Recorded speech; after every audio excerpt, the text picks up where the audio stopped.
it's time to decide.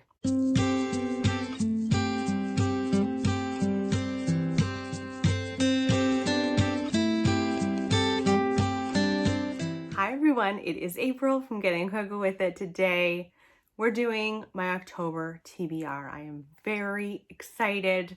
I would really like to read some rather spooky books. That is my aim if I can for October. So I've got the cup.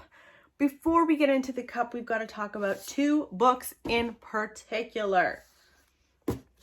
First of all, apologies to my Patreons. I did not complete the September Patreon book club pick, and so it is moving into October. We were reading Americanah by Chimamanda Ngozi Adichie for September, and I got hooked on some Free Decline. You know that I ended the Free Decline series, and I was like, oh, for sure I'll be able to read Americanah though in the last week. And then life happened, like personal stuff in my life that kind of occupied so much of my mind to the point like I didn't read anything. I barely watched TV. It was just a time. It was a time. And so I'm continuing my reading experience of Americana into October. And I'm not complaining because it's very beautifully written. She is such a gorgeous writer and such a gorgeous soul. I just really love her so much. So this book is about two people who are in love in Nigeria. Now they part ways, and one of them ends up in America and the other ends up in the UK. And it's about their experience being Black in America and being Black in the US, the racism that they experience, the immigration experience. Yeah, it's absolutely beautifully written, so I will have no problem continuing this into October. Now, our October pick, they chose between the Bass Rock and also the Familiars, and they chose the Familiars, and I'm so excited to read this. Okay, so editing me. They didn't pick the Familiars. I forgot. It ended up being split. It was tied. And so we had to get Nora to pick, which I will insert her picking here. It was so cute. And she picked the Familiars. This will also have like a spoiler-filled vlog over on my Patreon. So the Familiars, I'm very eager to read. It's got a bit of a dark vibe to it, just like The Lost Orphan had a bit of a dark vibe to it, a bit of grittiness, Victorian in that case. In this case, I think we are following people in the 1600s in England, and we follow a woman who has been really struggling with conceiving and also keeping a baby. She has multiple miscarriages, and she finds herself pregnant again, and she overhears the doctor talking to her husband and just saying it's not going to make it. Either she is going to die or the baby's going to die. And so she decides, our main character, whose name is Fleetwood, she decides to reach out to this woman in her community who is a midwife. And midwife says to her, I will absolutely keep you alive. I will keep the baby alive. Work with me. We are going to get this done for you. And they create a relationship based on this pregnancy. However, the midwife, whose name is Alice, she is accused of witchcraft. And Fleetwood has to somehow try to save this woman who I think has become dear to her in more ways than one. It sounds wonderful. Perfect time of year to be reading about witchcraft.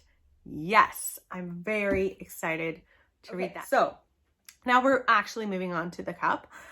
Here it is. I had to take one prompt out, and now for the life of me, I can't remember which prompt it was. But I think someone mentioned there was like a duplicate issue or something. Was it that? In any case, I need to put another prompt into the cup before we move on, and then I will tell you what is in the cup, the prompts that are existing. I have added even more prompts. So let us go in the middle We're going with mood read. That's exciting. So that will go in the cup as well. So we've got in the cup, mood read, as you just found out. We've got arc, gifted, husband pick, treat yourself, which I did today. So, backlist, poll, most recent buy, that would also work for, anyway, it doesn't matter. Big book, blurbed, favorite author, and short read. So they're all going to pop into the cup. And I should shuffle them though. That's wrong in case I select selectively. It's meant to be random. Okay, closing my eyes. Picking this one. Yes, gifted. I'm so excited. Okay, I'm going to go through the books that I have and choose something that was gifted to me. Okay, I've got a few exciting books that were gifted to me that I am going to select from for this prompt. Okay, the first, can you get any scarier than The Shining? I don't know actually because I haven't read it, but I assume not. This was gifted to me by the lovely Amy Peterson. She sent me this. She also sent me The Color Purple, which I read and loved. One of my favorite books of the year. I'm so glad I read this. Anyway, we're talking about The Shining. So The Shining is one of Stephen King's classics. Now, I have watched the movie several times in my life, like most people, but Stephen King didn't like the movie with Jack Nicholson. And what's her face? I forget her name. In any case, she was in all sorts of Stanley Kubrick movies, like classic actress for him. Anyway, so I'm really eager to read this in comparison to the movie, because I want to know what Stephen King didn't really like about the movie. They must be quite different if that's the case. So The Shining is about a family who moved to a hotel to basically take care of it over the winter. Once they get up there and the snows begin, they're stuck. Like they're not leaving. And the house, the hotel, I should say, is kind of haunted. And I think it's like descent into madness for Jack Torrance. And that just sounds good to me. I also love these new editions of Stephen King's work because they're so floppy. Listen to that. I'm so weird about that. I know that you guys will probably understand, but if I was walking around a bookstore even going like this, do you know the looks that I would be given? Strange looks. Next is The Lying Room by Nikki French. This was sent to me by Brooke Peters, who was so kind to send this. She knew that I was going to go through withdrawal after Nikki French and the Free Decline series was over. This Free Decline series is over and I'm already panicking. I already did a video all about like, what am I going to replace this with? Because it has been so dear to me. And I know that I can go here. I know I can go here. So thank you, Brooke, for saving my soul and my happiness. My soul, that was a bit of a stretch, but you know what I mean. This is about a woman who's having an affair with a man. And I think this has been a long affair. It is a secret, of course. That's usually what happens with affairs. And she and he, this guy that she's having an affair with, I think they have a flat or they have a place that they go to often to have their rendezvous. And when she gets there one day, she finds this guy dead. And instead of being a normal person with a normal reaction, which would be, oh no, let me check if he's still breathing. Let me check to see if I can do something. also at the same time fumble with my phone and call 911 and try to save him or do the right thing. She's like, but I was having an affair and I don't want anyone to know about it. So she ends up cleaning up the crime scene and like removing the body. I think, I don't know, like that very strange reaction. In any case, that sounds fantastic to me. So that is The Lying Room by Nikki French. I could read that. Oh my gosh, I have so many here that I could choose from. It's so great. Next is a book from Louise. I want to say Coughlin. I feel like I'm saying her last name wrong. But Louise sent me Kindred, which sounds very dark, and also like I'm expecting a lot of anger surrounding the events that are going to happen to this Black woman in here. Also sadness. I'm expecting to feel a lot reading this book. This is a time travel book. It's about a woman, I think in the 70s. She is celebrating her 26th birthday. When she suddenly time travels, like she's not planning on it. This happens randomly, and she's sent back to antebellum South. And essentially she is meant to save a boy there, or a young man there, who is the slave owner's son. And she is in some way related to him. And so his survival is very much tied to her own survival. And so she has to do this over and over again, transport back in order to save him, while also experiencing what it is like to be a Black woman in the South during slavery. It sounds so good. I've only heard good things about that one.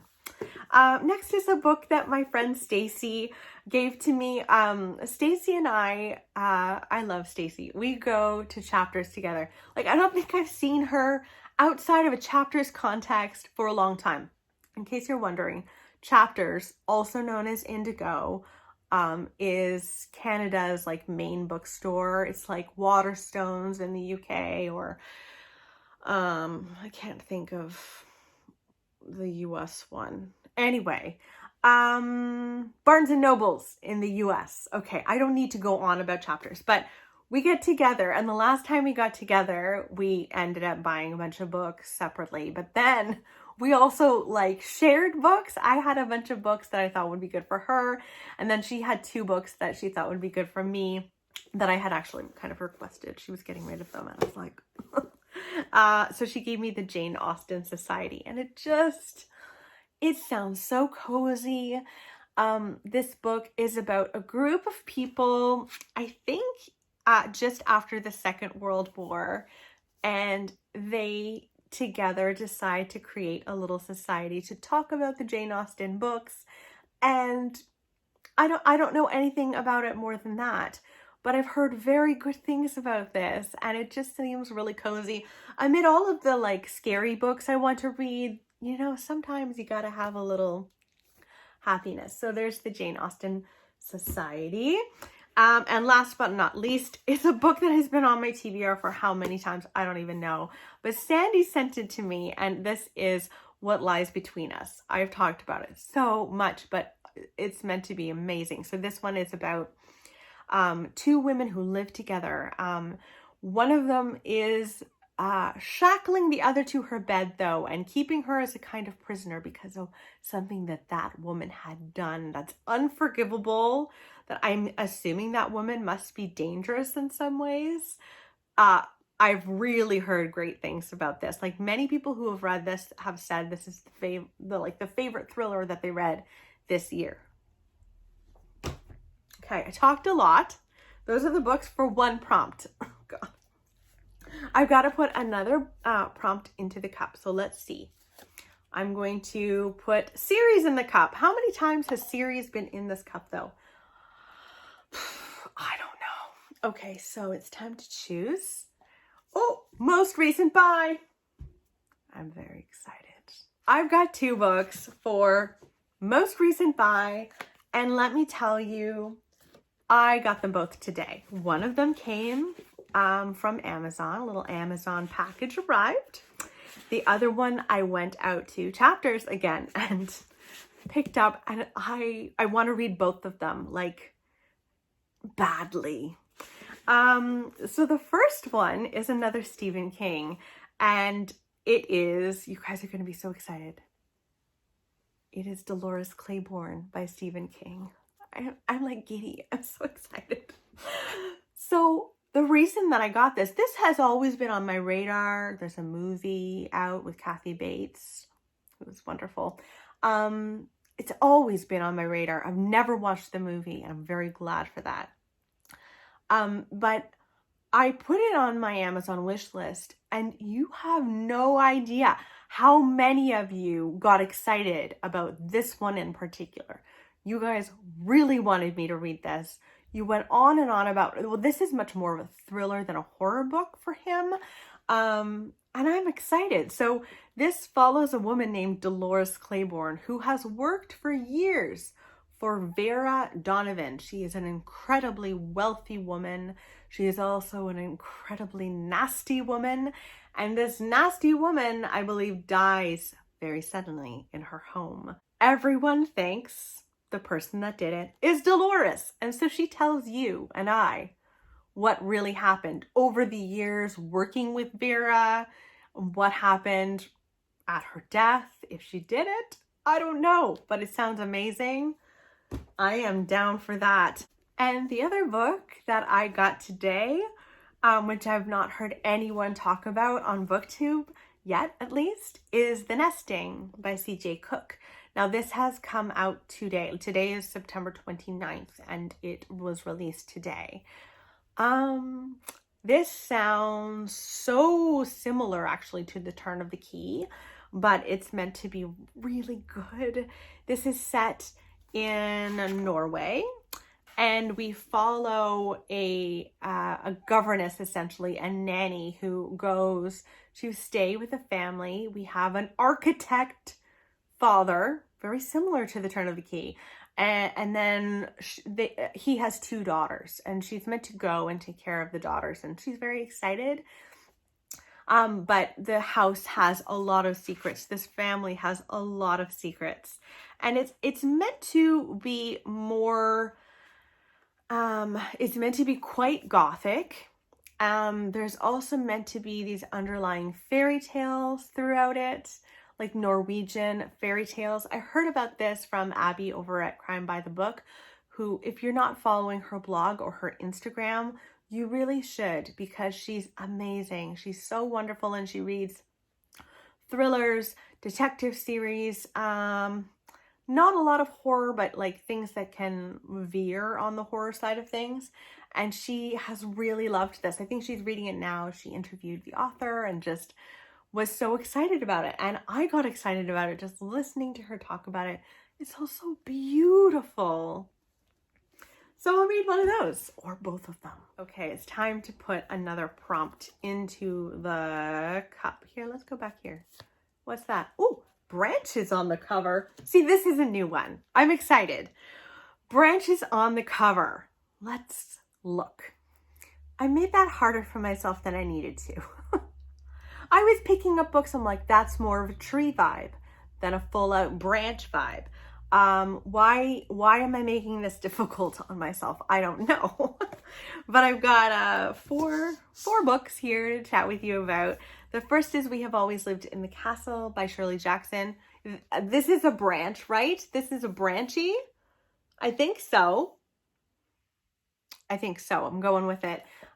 This is a horror book, classic horror book, about two sisters who live with, I believe, their uncle in this home. Their family has died because they were poisoned.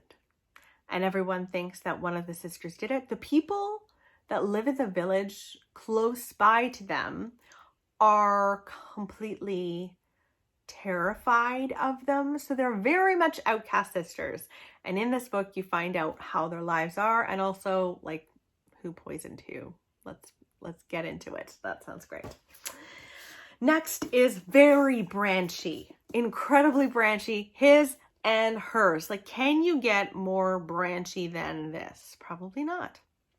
His and hers is about a couple who have sadly parted ways. They're no longer together. He is a policeman. She is a journalist with the BBC. And one day their childhood friend dies. I think she's murdered. And they don't know about it until she is sent to cover the story, and she realizes, oh my goodness, this is our childhood friend. And I think they get back in touch, or they're talking more, and you find out what happened to this friend, also why there's friction between them. There's a lot of secrets here. I'm excited. Next is this a stretch to say this is branchy? When No One Is Watching. There's a branch, mostly leaves, but there's a branch. I feel like I'm stretching it with this one. But this isn't death, like life and death. This is not that serious, April. So When No One Is Watching is about life and death, though. This book is about a Black woman who lives in Brooklyn. She grew up in Brooklyn. She loves Brooklyn. However, she is dealing, and her neighborhood is dealing with major gentrification. All of her Black neighbors are moving out, and these white neighbors are moving in. And I think the idea is that maybe the Black people never moved out. Maybe they were either kidnapped and are being captured and like kept somewhere, or they were murdered so that white people could take over the neighborhood. I'm hoping that this is going to be also an important book. I'm very excited about this one. So that's When No One Is Watching, and that just came out in September. So the next book that I could read that is very branchy is The Broken Girls by Simone St. James. This is meant to be kind of gothic-y, a little bit ghosty, a bit thrillery, and we follow a group of girls in Vermont in 1950. Now, they are all sent to this boarding school because they were bad in some way, shape, or form. So you know that they weren't bad, most likely, it was just society being jerks. They go there, everything seems okay, not ideal, but okay, until one of them goes missing. And then years later, also in Vermont in 2014, we follow a journalist named Fiona Sheridan, who is trying to find out what happened to her older sister who died. And I think it brings her to Idlewild Hall. Yes, those are the books that I could read for that prompt. And now we are moving into the last prompt, and I'm trying to get feeling back into my foot, which is asleep. Okay, so let's choose the last one. Oh, booktuber favorite, Into the Cup. Okay, so let's choose here. Mood read. Yes. Okay, I'm gonna look and decide, and I'm really excited. What do I feel like reading? So I chose a lot. I have a lot of books that I want to read. Like, and the books that I just went through, I want to read all of those too. But I do have a little stack here, so I'm going to share them with you. So the first that I want to share with you is Girls of Brackenhill. This is by Kate Moretti, and it's meant to be incredibly gothic, which is really what I want to read right now. We follow a woman named Hannah who goes back to her family home after her aunt has sadly died tragically in a car accident. Now she goes to this home and she hasn't been back in for many years. The last time she was there, her sister disappeared and was never found again. And she, moves into the house, that her aunt's home, and starts really thinking about her sister a lot. And she finds on the grounds many bones, and she's wondering if it is her sister's bones. And She dives into the family secrets, the disturbing things that have gone on in this home, and it just sounds like yes to me. It sounds like yes. Next is a book that I just got today that was sent to me by Tor. Thank you so much, Tor. I'm so excited about this. This is Ring Shout, and this is a horror book. You can tell, I think this is an amazing cover, like such a striking cover. I'm already terrified of this. It says straight away, in America, demons wear white hoods. Isn't that true? This book follows a woman named Maris who is standing up and resisting alongside many, many other people. They're resisting the Ku Klux Klan, which had a major rise after The Birth of a Nation was released in 1915. Which is true. I just finished reading Stamped from the Beginning, which was so eye-opening about the Black experience and the history of racist ideas in America. And the Ku Klux Klan did have a rise after that film was released. It was just so fascinating. So this is about the Ku Klux Klan as ultimate evil people / demons, which, I mean, not far off in any way, shape, or form. Sorry if you hear a little crying. Barry's putting Nora down for bed. Anyway, I think this sounds brilliant. It is a tiny one. It is less than 200 pages. I am ready for this book. Next is a much more lighthearted book, in my version of a lighthearted book. This is The Royal Governess by Wendy Holden, and this is about the Queen and Princess Margaret during their childhood, and we follow the nanny, the governess who took care of her, and it's based on the true history of their childhood during World War II. This governess goes in to try and bring some normalcy into these girls' lives. And it's about her experience with these kids who will become queen. And I think it sounds wonderful. She also was actually quite poor. And can you imagine going from having a very poor background, a poor childhood, to taking care of the future Queen of England? It just sounds so good. So there's that one. 3 more books. Oh, I wasn't joking when I said I had a lot of things I wanted to read. Next is The Bass Rock by Evie Wyld. So I recently watched, I think it was Grace from GK Reads, who said this is much more mysterious and much more scary than I'd initially thought it was going to be. It follows 3 women in 3 different time periods. We follow a woman in the 1600s, I think, who is accused of being a witch and is fleeing for her life. We follow a woman just post World War II who's moved into a new home with her husband, and she's adjusting, but there's something wrong with the house and it sounds ghosty.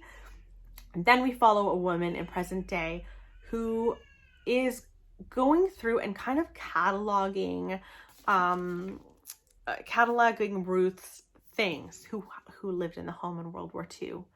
And while she's doing that, she is also terrified, but I think it's because of people terrifying her.